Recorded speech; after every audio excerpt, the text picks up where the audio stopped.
we will get on to, we'll talk about everything. Ted Cruz and his porn, his porn addiction. Did you hear about this? No. Ted Cruz last night around midnight somebody on Ted Cruz's Twitter feed liked a porn movie that was on the Twitter feed or something like this. And, who knows who it was, who did it or whatever. And who cares, too? I never understand these stories. Like, Ted Cruz, what they always say is, well, Ted Cruz is a Christian, so he's a hypocrite. If he's a Christian, he believes he's a broken, sinful man who occasionally does the wrong thing. It probably wasn't even him liking the Twitter movie, but if it was, then he was doing, he doesn't owe you an apology, us an apology. Anyway, all right, I have to play. There's just one thing I have to play before we start talking about Ben. That cut of you got to see this cut of Ted Cruz. There's all this stuff. There's a Democratic senator on trial, Menendez, on trial for corruption. Nobody's talking about that. There's a Democratic mayor of Seattle had to step down because he's been accused like 5 times of molesting children. Gay guy, right? And he stepped down. They covered that, but they don't mention he's Democrat. They just don't use the word Democrat. They do the same thing in the Menendez trial.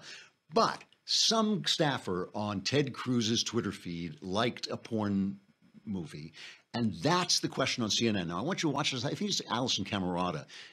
Ted Cruz calls her a knucklehead to her face on CNN, and she doesn't even hear it. Listen to how subtly he does this. It's great.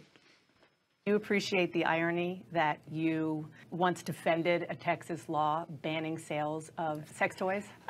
No, actually, I don't. That's a good example, Dana, of where the media runs with things that are just totally false. What's false about that? So what is false about that? So I've read online, Cruz supports banning sex toys. No. That's complete the sales. nonsense. I reread the brief this morning. So the sale of it. All right. I spent 5.5 years as the Solicitor General of Texas. I worked for the Attorney General.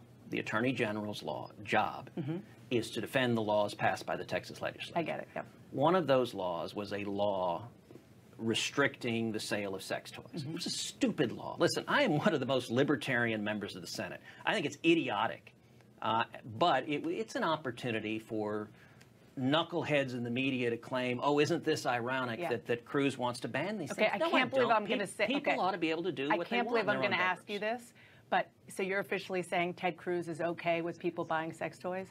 I am saying that consenting adults should be able to do whatever they want in their bedroom. So they said the headline was Ted Cruz is okay with sex toys, but actually it's Dana Bash. I said Allison Camerata. They all look alike to me. It's Dana Bash. And she says to him, "Isn't it ironic that you back this?" And he said, "No, it gives a chance for knuckleheads in the media to call it ironic." And she's still looking at him like, wait, did I just get called a knucklehead? I'm not sure. Yes, you did. Anyway, Ted Cruz absolutely handling that brilliantly.